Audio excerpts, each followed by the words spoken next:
All right, and welcome back to the forecast card. Hopefully, some of you guys missed me a little bit. I just needed a little bit of break, at least from the YouTube side of things. I really don't like giving out bad plays. Especially try to spend a lot of time, at least trying to find some value.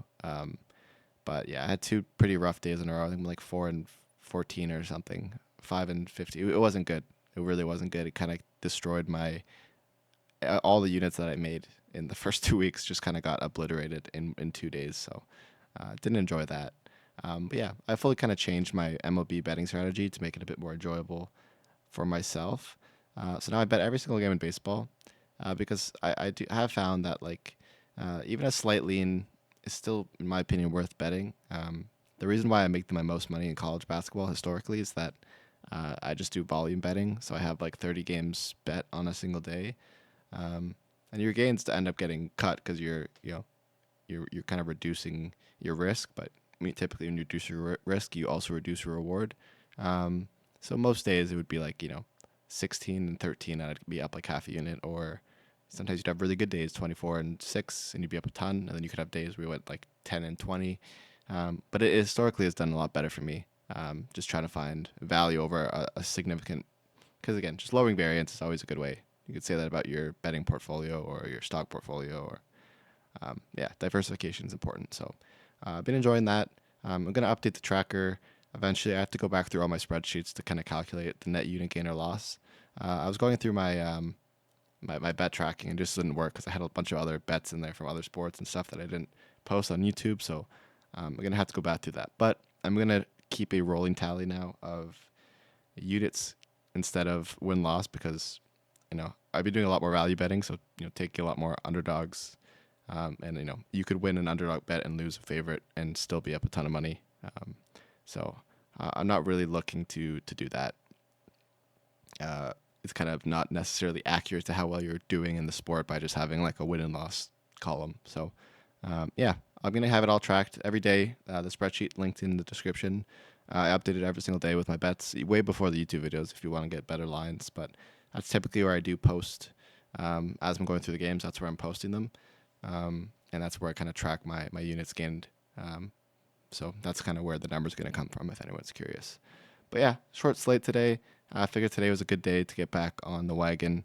A short Monday slate is a bit less overwhelming than some of these 17 game uh, days that we've had with a bunch of rained out postponed games. So yeah, we've been pretty decent so far on this new betting strategy. I think I've done it for 7 days. You can see them in my YouTube posts.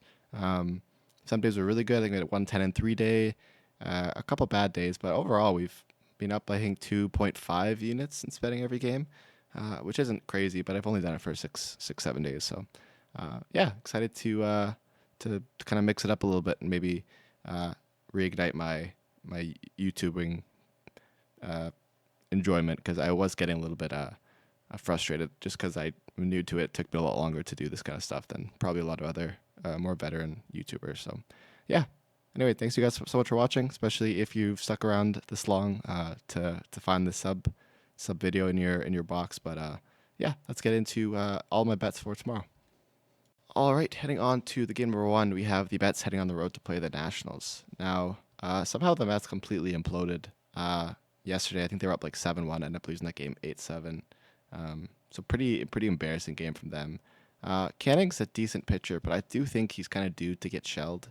Um, I really don't think he's really that great. And he's only going to have 6 days rest for this game, which I guess is pretty standard for a normal pitching rotation. But he's been really good at home with a sub 2 ERA. But when he hits the road, he's hanking around the 5 ERA spot. Same with last year, he had a 4 ERA at home, 6 on the road. So I do think we're getting him in a good spot here, where this Nationals team they can hit, and I think they're coming off a bit of a shitty performance until they got to the Mets bullpen. So I think they're going to get some more hits early on this game. And this game went pretty long, like it went late. So I do think that the bullpens are both going to be a bit exhausted for this game. Um, Both teams use some of their better arms. So I do think if these pitchers have decent starts, I think we'll be able to get to the bullpen.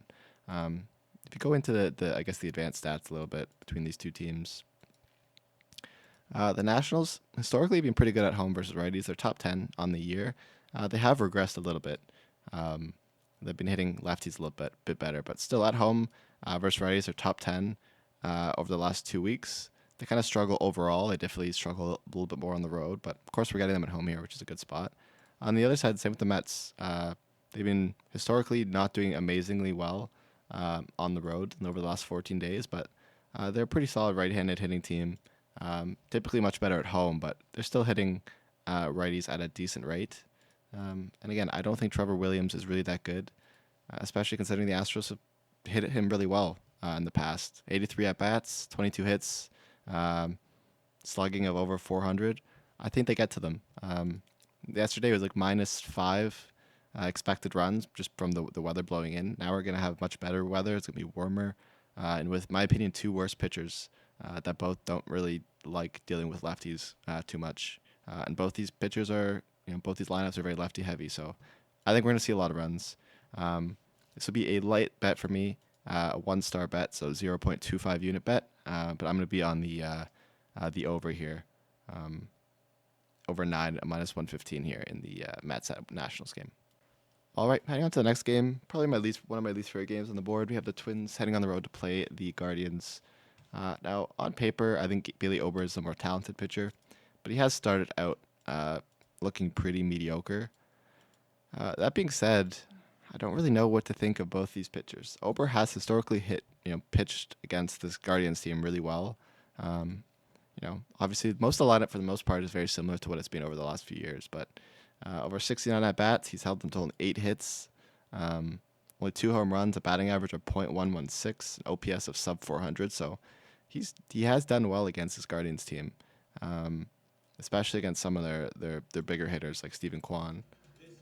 On the other side, Gavin Williams, I don't hate him. I think he's a pretty good pitcher. He's a pretty standard, like he's your typical 3.4 ERA rotational guy. He's not like elite, but he has been pretty good at home, which is kind of my only concern. But last year he was really bad at home. That's kind of been his struggle. So the fact that he's playing better at home now, he's only played 11 innings at home. He has 2 wins, but again, at home he's played the White Sox, and then he played the Yankees, where he gave up 7 hits, 2 walks, 8 strikeouts. But he definitely had a lot of run support in that game. I wouldn't say giving up 9 base runners in 6 innings is bad, but it's definitely not like elite stuff. So now we're going to be getting him at home again against a Twins lineup that seems to maybe be figuring it out. They haven't necessarily been great this year, but to some degree, I think some of these young guys coming up into the lineup are kind of mixing it up a bit. Some of the veterans that are hurt are, maybe not necessarily as stressed. So, Minnesota hasn't been phenomenal on the road versus right-handed pitching on the year. Pretty average, pretty below average, 80 WRC plus. Over the last 14 days, though, slightly better versus right-handers. Again, they were at home, where they're hitting 109. I don't know. I don't know what to expect. Guardians, again, they've been decent at home versus righties.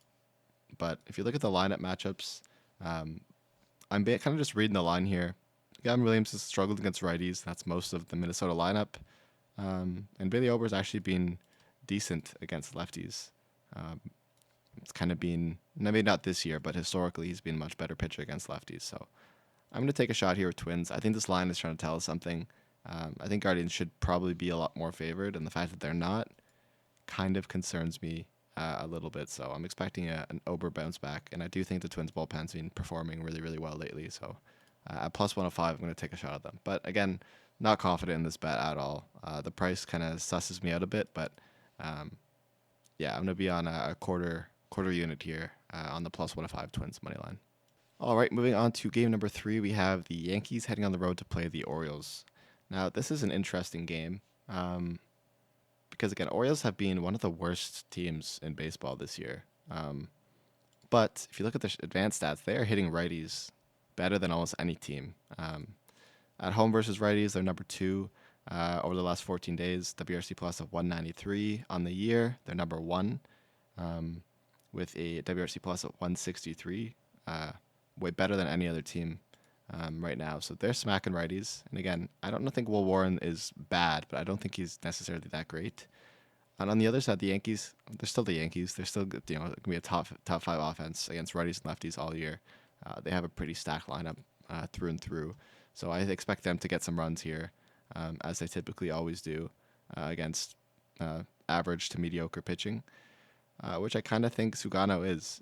He's kind of had a couple glimpses of getting out of bad messes, but again, if you look at Will Warren, what he's good at, he's been quite bad on the road. He's been pretty bad everywhere, but this year he's been particularly bad on the road, and he does struggle quite a lot against left-handed hitters, which is going to be pretty much all, basically over 60-70% of the Baltimore lineup.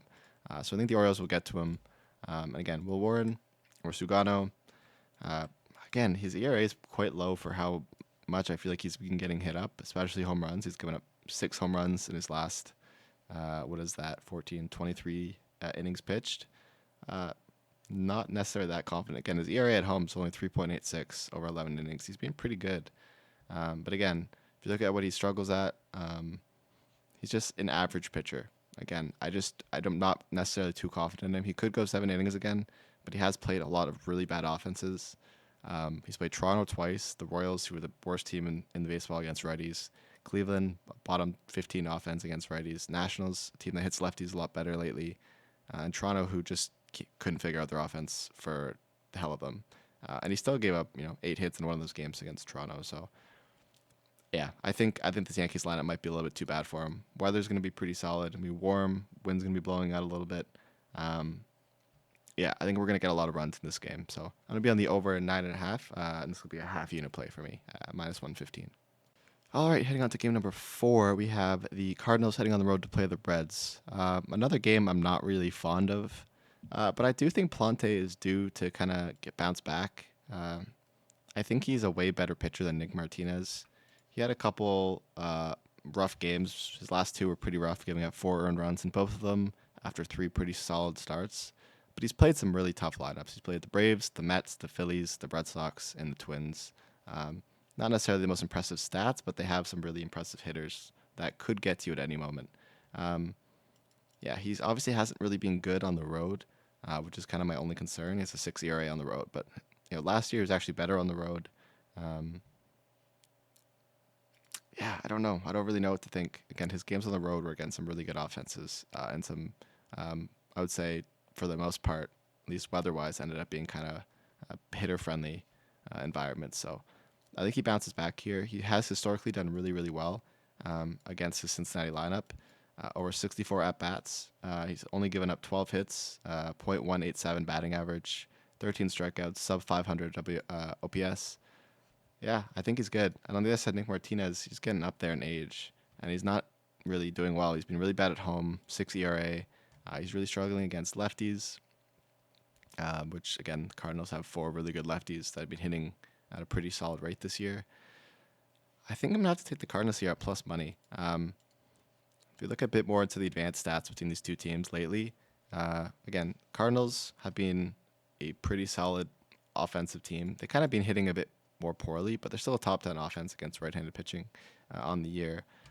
Meanwhile, the Reds, they're kind of a mystery, and I don't really know what's going on. But if you look at their stats at home versus righties, they're one of the worst teams, bottom 3 with an WRC plus of 82. But on the road versus righties, they're top 3 with 119.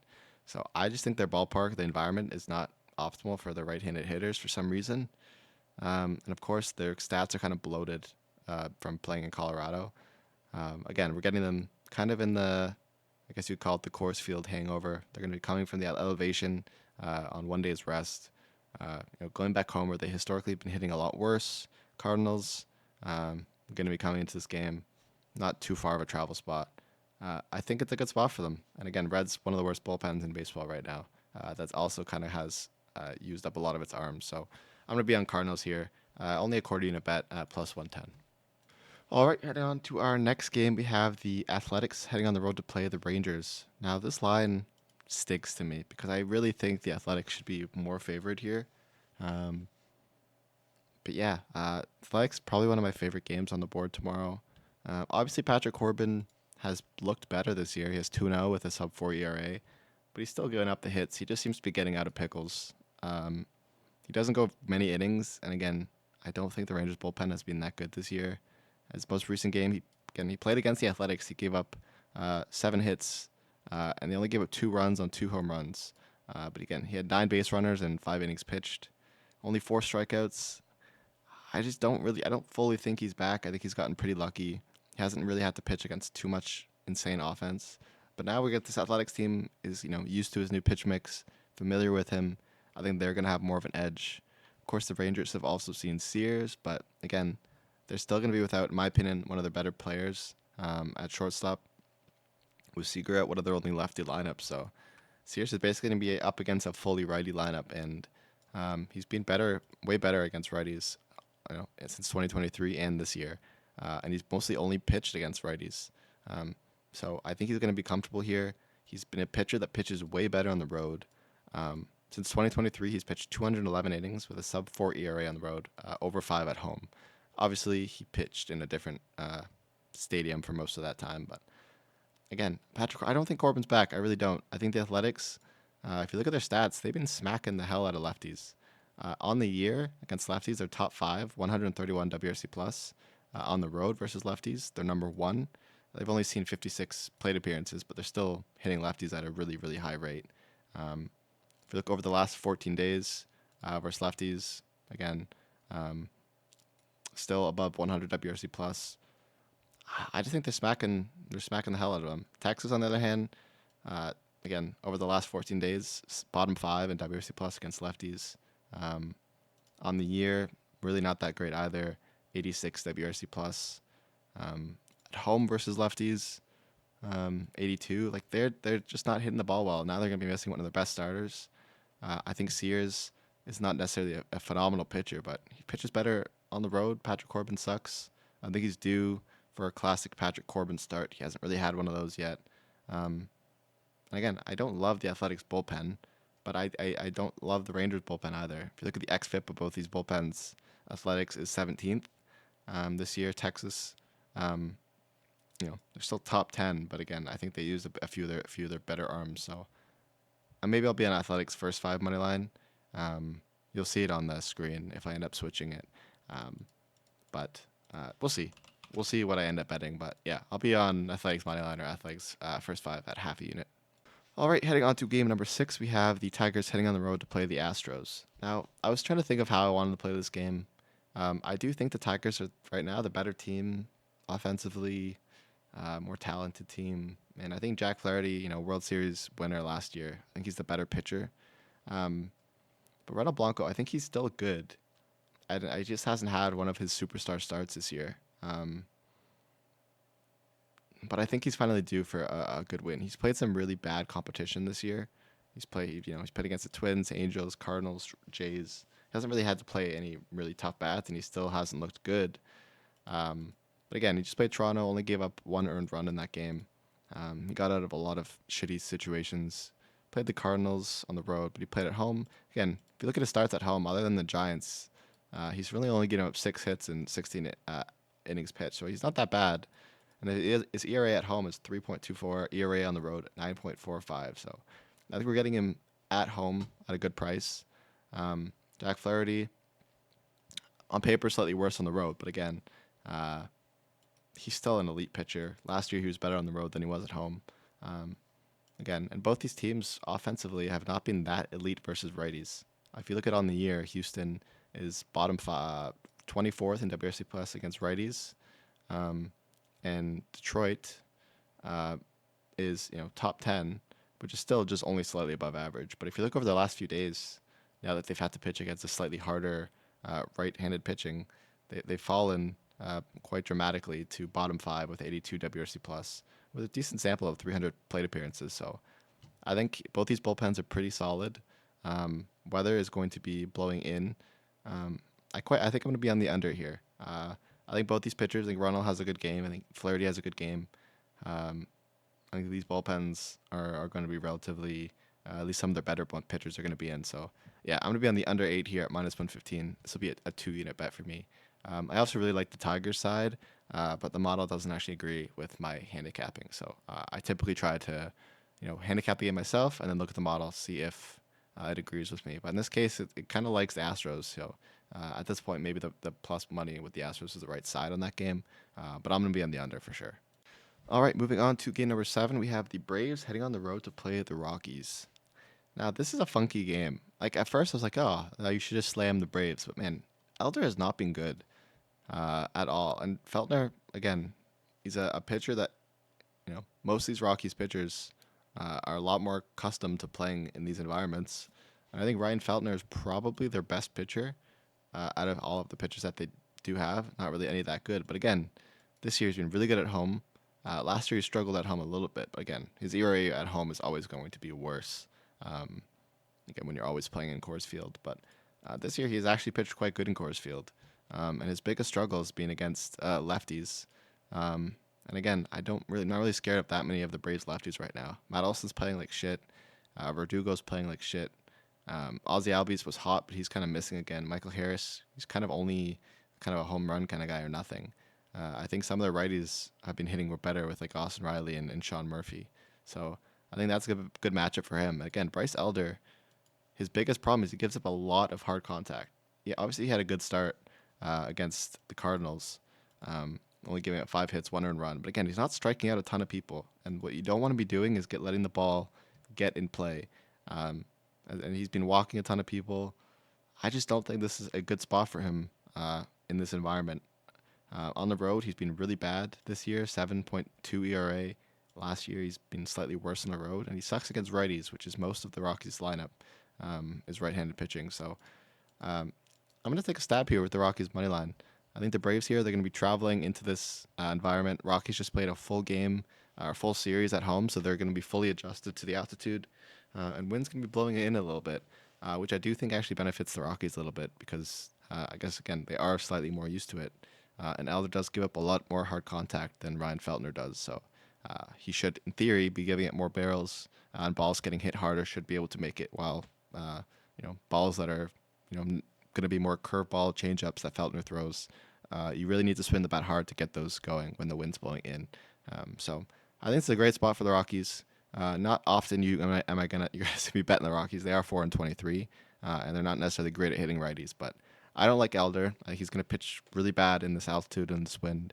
And again, Rockies have one of the best bats in baseball right now in Jordan Beck. If he can get a few dingers, a couple walks and a couple dingers, I can see the Rockies pulling away with this game. And the Braves kind of just throwing some of their shitty arms out. So, yeah, I think the value here has to be with the Rockies here. So I'll be on the Rockies money line at plus 150. All right, moving into the final game. I absolutely hate these games because like the Dodgers have not been good enough, in my opinion, to warrant the prices that they're getting, especially against the Miami team that's been pretty good. That being said, I don't like Edward Cabrera. I really don't. Like he's looked decent, but again, he gives up a lot of walks. He gives up home runs. Yes, he's played some pretty good offenses. Again, he played the Reds at home, and they suck. Yeah, and he's played all of his starts at home. This is gonna be his first road start on the year, and historically he's been way worse on the road. Last year he had since 2023 he had a 5.64 ERA on the road, sub 4 at home. So now we're gonna get him in an awkward environment. He's struggling against lefties this year, and again, Freeman's starting to get the hitting again. Tommy Edmonds been hitting the ball well. Obviously Shohei is always gonna be a threat. I just think their lineup is better here. Obviously the value has to be with Miami to some degree. But the story's kind of been the same with the Dodgers. They get a ton of runs in like the first like 4 innings, then they go quiet for like 5 innings. The other team kind of comes back, and then they have like a big 9th inning. So I'm actually going to be on the Dodgers first 5 minus 1.5 at plus 100. Again, I don't love this bet, but I'm not going to take the Dodgers run line at minus 140. Dodgers team totals all the way at 5.5. And as much as I love Miami, I think Dustin May is actually a really good pitcher. And he just kind of got lit up by some pretty good offenses. He's had all 3 really good starts. His only bad start that's inflating his ERA was against the Cubs, where he gave up 10 hits and 7 earned runs. But again, that's at Chicago. That was when the wind blowing out. The Cubs are the #1 offense right now in baseball in terms of runs scored. So he's elite at home, sub 1 ERA at home this year.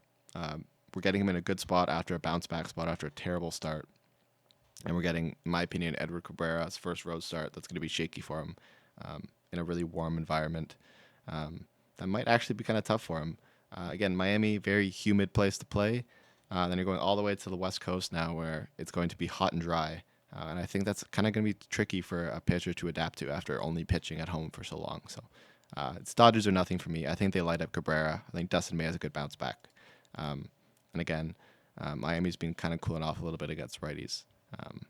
And Dodgers, again, heating up a little bit. They just had two really good games against the Pirates. Not necessarily impressive to light up the Pirates.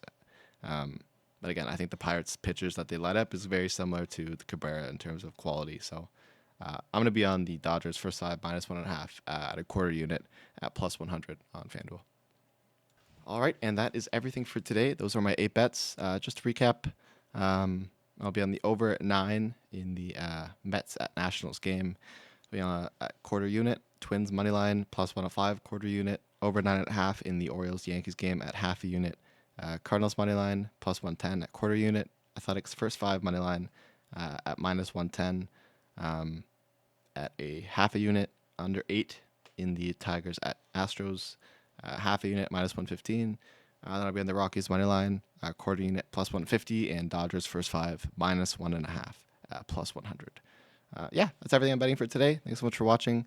I haven't really been doing NBA or NHL. I just think the value is in props. So I may actually start posting my favorite props in those games instead on the spreadsheet. I don't think it's worth making a video over, but I just find it so hard to know what's going to happen in these games. We've seen some weird games. Honestly, the only bet I've been taking is OKC run line and Lakers first quarter 1/2 spread, which I think I'm going to probably slam tomorrow because they're going to be in full desperation mode, and I think we get some version of prime LeBron, at least for a little while until he gets tired. So yeah, give me yeah, that's everything for today. Thanks so much for watching, and I'll see you guys hopefully tomorrow. Cheers.